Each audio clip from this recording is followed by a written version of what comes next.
Assalomu alaykum qadrdonlar. Sizlar o'rganishda davom etamiz. Bugungi darsimiz mavzusi D, FT va K registrlaridan foydalanish.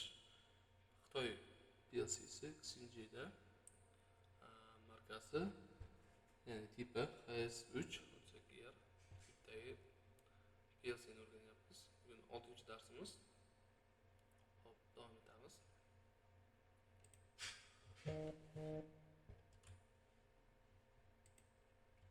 Ozgina prezentatsiyachi bor. Xo'p. Aytganimdek HS3 PLC'si HS3 D va FT va K registrlar haqida gaplashib o'tamiz. Ya'ni data registr FT, float data registr FT va konstanta K haqida gaplashib o'tamiz. Xo'p, konstanta haqida gaplash. Konstanta bu shu o'zbekchaga tarjima qilgan bo'lsak, o'zgarmas degani bu butun son sifatida qayerda ishlatiladi? Taymerlarda, sanag'ich bloklarida, mana misol uchun deb ko'rsatib qo'ydik. 10 likda bo'ladi. Asosan dek yonliq 10 lik sanoq sistemasida ton T0 K50 degani, ya'ni 5 sekundda T0 sanaydi degani, 5 sekund sanaydi degani o'zgarmas. K50 yozimi bo'ldi, 50 ga sanaydi, hech narsa o'zgartirib bo'lmaydi. O'zgaruvchi sifatida ishlatib bo'lmaydi demoqchiman. Xo'p. Endi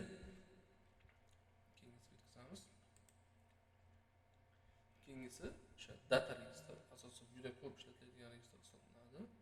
Bu butun sonlardan iborat 16 bit yoki 32 bit bo'ladi. Masalan, misol uchun D0 barobar 100 yoki D0 dan D4000 gacha o'zida saqlab qolmaydi. Ya'ni o'zgaruvchi sifatida masalan 50, 100, 40 kiritaverasiz, hech narsasi o'zida o'chiradimi yo narsa bo'ladimi, o'zida saqlab qolmaydi.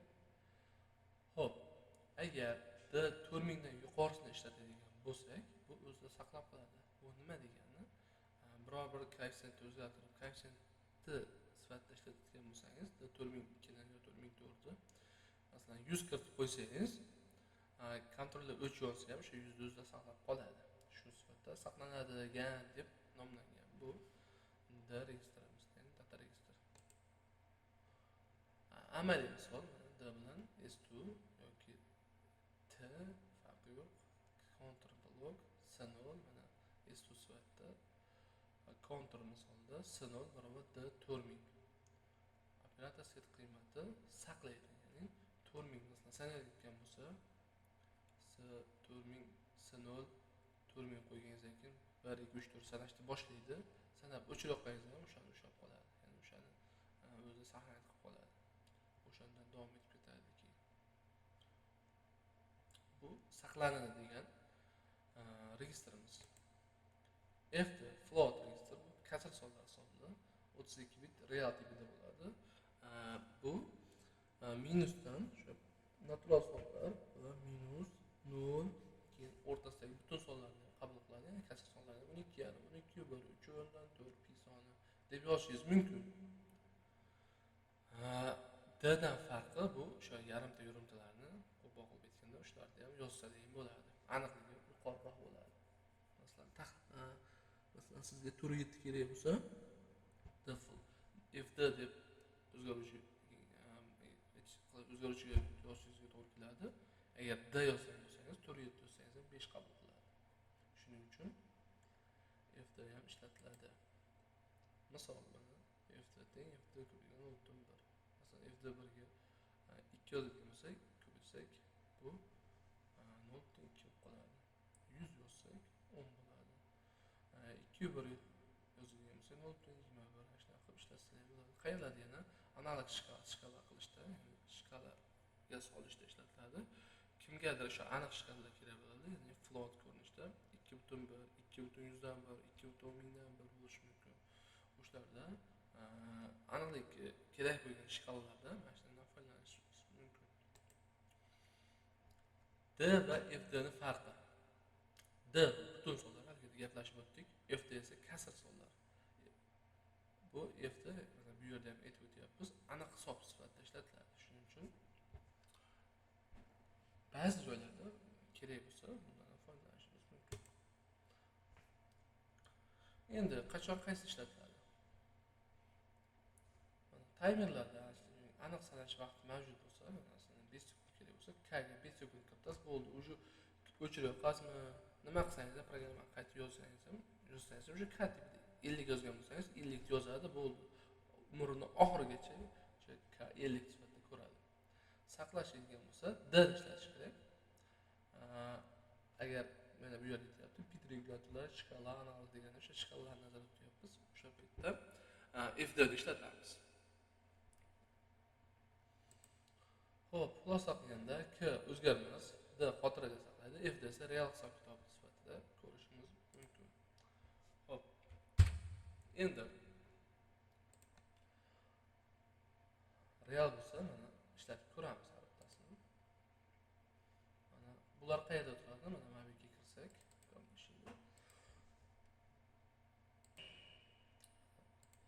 mana bu yerni ochsak, mana bu yerga kirsak, command edition ichida turadi. Mana f d va mana d-imiz turibdi. K'miz yo'q, qancha ishlasak bo'laveradi. Xo'p, programma yozib ko'ramiz. Masalan, sanat ishlatganmiz, k o'zgaruvchiga yozsak. Bundan bitta qo'yamiz. Sanash uchun s k s no masalan k5 5 gacha sanaydi.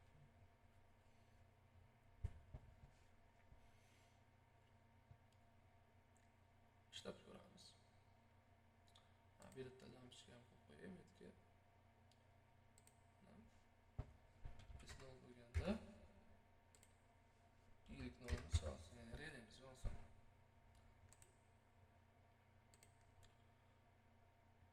Yozyapman.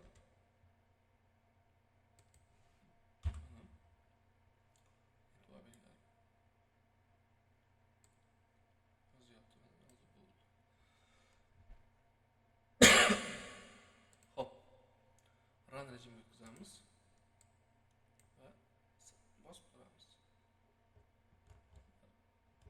Sanayapti. Sanashda ishlatiladi. K o'shaga 7 o'tib ketdi. O'chirib yo'qsa ham o'z K5 qachon o'zgarmaydi deb aytdim.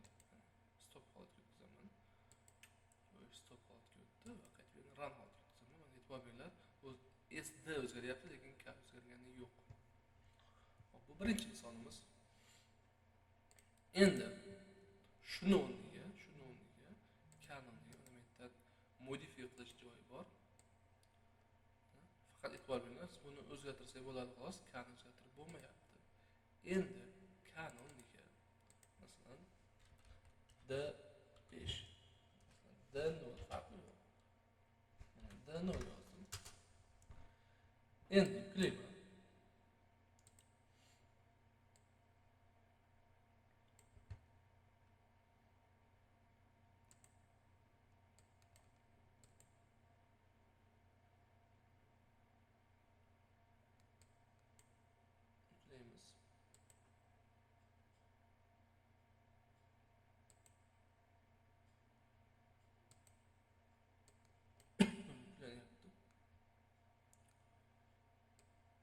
Yuklab bo'ldik.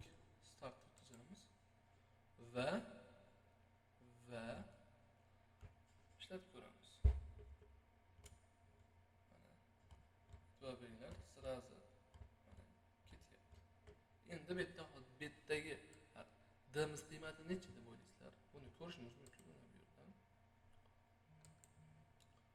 Mana bu yerga d-ni kirsak, mana d-miz qiymati hozirgi vaqtda 0 turibdi. Mana bu yerda mana modify register qilib turib, mana yoqqa qiymat qo'ysak bo'ladi. Mana d-ga men 5 qo'yib qo'ydim. Mana 5 qo'ydim d-ni qiymatini. 5 qo'ymay 10 qo'yay, chunki mana bu ishlab turganini ko'rib qoldim.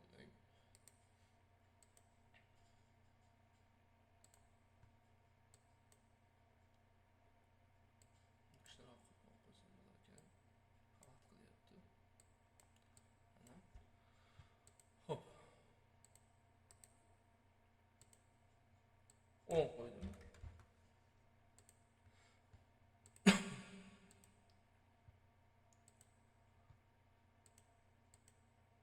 Mana bu yerda d o'zgarishi kerak, o'zgarmadi. Sabab sabab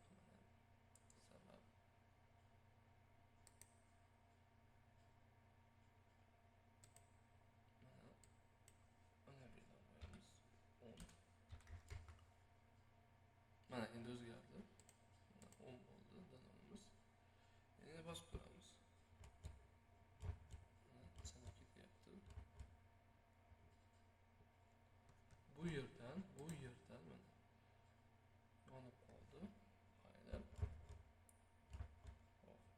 Endi bitta stop qilamiz. Hozir nima qilmoqchi bo'lganimni aytaman sizlarga.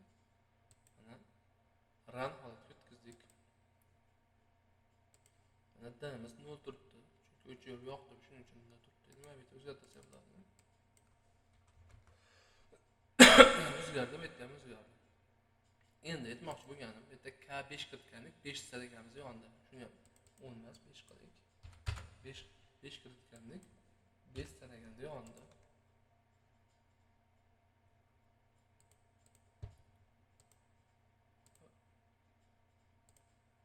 Mana 5 turibdi. Mana bu yerdan 5 turibdi. E'tibor beringlar. Bu aytmoqchi bo'lganim, hozir 5 ga sanaganda bunimiz yonish kerak. Bundan oldingida sraz yonib ketdi. Chunki D0'imiz 0 turganligi uchun ketdi. Uzr. 3 mana. Bunimiz bandaq bo'lib qolganligi uchun sizlarga noto'g'ri ko'rinyapti. Hozir 1 minut. Mana 3 gacha sanadi. Damiz 5 turibdi. Mana 5 sanadi yondi. Nima demoqchiman? Demoqchimanki, mana 5 ta ustavkada, ustavka sifatida ishlayapti, yondi. Endi bitta o'chirib yoqaman. Qaytib yoqdim. Mana endi 0 bo'lib qoldi. Sabab bu saqlanib qilmaydi. Shuning uchun 0 bo'lib qoldi. Endi buni o'rniga D4000 qo'yaylik. D4000 saqlanib qoladi. Endi ustavka yuklayman, bitta yuklayman, e'tibor beringlar. Yuklayapman. Yukladim.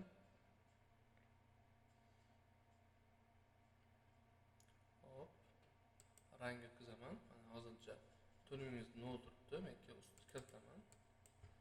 5. Mana 5 kiritildi. Endi bosib ko'ramiz. 1 2 3 4 5 mana 5 bosib ko'rdik. Nimaga bu yonib ketdi? Sabab mana bu yerda D0 ga kiritib qo'ydik. D400 ga kiritishimiz kerak edi. Ishta xato qildik. Qayta tartib ko'ramiz. Chunki 4000 ga kiritishimiz kerak edi. D0 ni o'ziga kiritib qo'ydik. Shuning uchun shunday holatga o'tishdik. Endi D4000 topamiz, pastga tushiramiz. Mana shuncha registrimiz bor. Bemalol ishlasak bo'ladi o'zgaruvchi sifatida. Mana 4000. Mana 4000. Ashka 5 yozaman. 5 yozdim. Endi bosib ko'raman. Mana sanayapti. E'tibor beringlar. 5 bo'lganda yonish kerak. Yondi. Yonib turibdi. 6 gacha sanatdim. Endi o'chiraman va qaytib ishga tushiraman. Mana qaytib ishga tushirdim, qaranglar. D400 mizdagi 5 o'zgarmadi, o'chib ketmadi. Endi qaytadan o'chiraman. Mana o'chdi va qaytadan yurgizdim.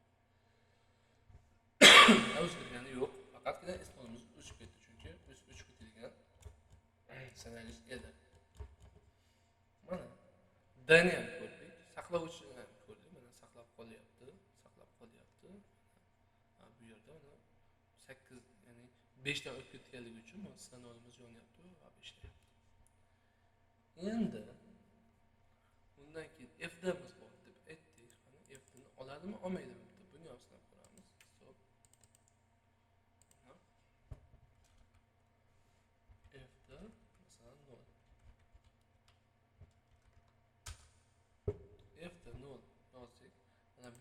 f'dan topamiz. Masalan 10,5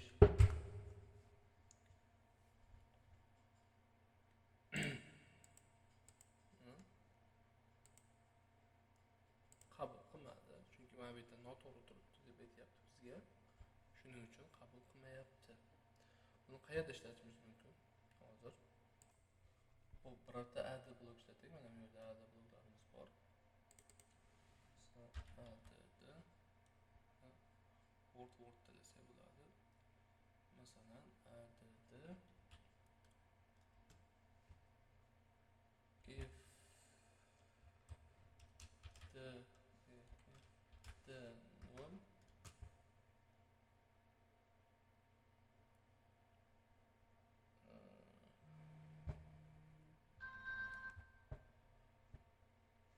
K10 5,5 qilib ko'raychi.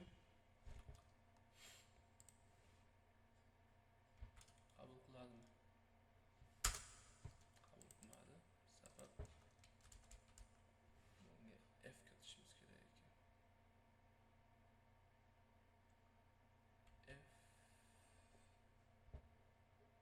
f d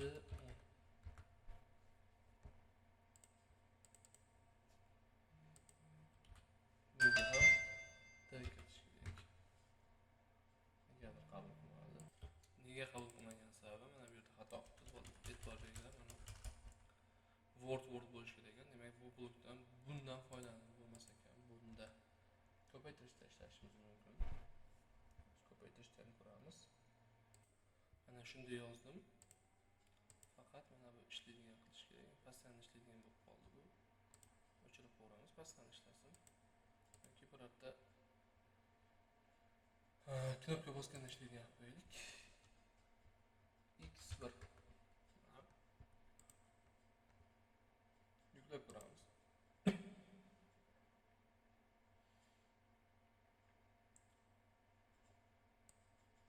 Yukladik. Hop, kiritamiz. Masalan, f'ga mana bu yerda e'tibor beringlar. Bin next one signal icicle float degan joy bor. Mana 2,1 kiritib qo'ydim. Mana 2,5 kiritamiz. Okey, qabul qildi. Endi d0 o'rniga, d1 o'rniga masalan butun son bo'lishi kerak. 5 kiritdik. Okey. Endi buni bitta ishlatib ko'rish kerak. Endi 0 knopkani bosish kerak ishlash uchun. 0 bordi, sabab noto'g'ri kiritdik.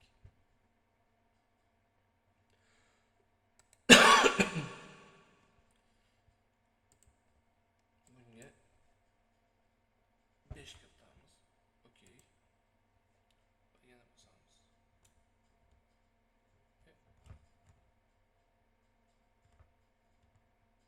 Run.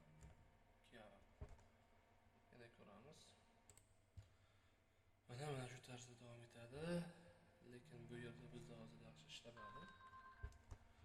Uni misol davomida ko'rsatib o'tamiz. Hali uni ham alohida o'tamiz. Ketma-ketlikda. O'shanda ifdan qayerda foydalanish bo'yicha ham o'sha yerda dars davomida ko'rsatib ketaman.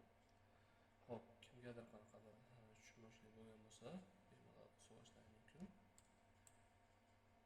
Keyingi darslarda ko'rguncha sog' bo'linglar, rahmat.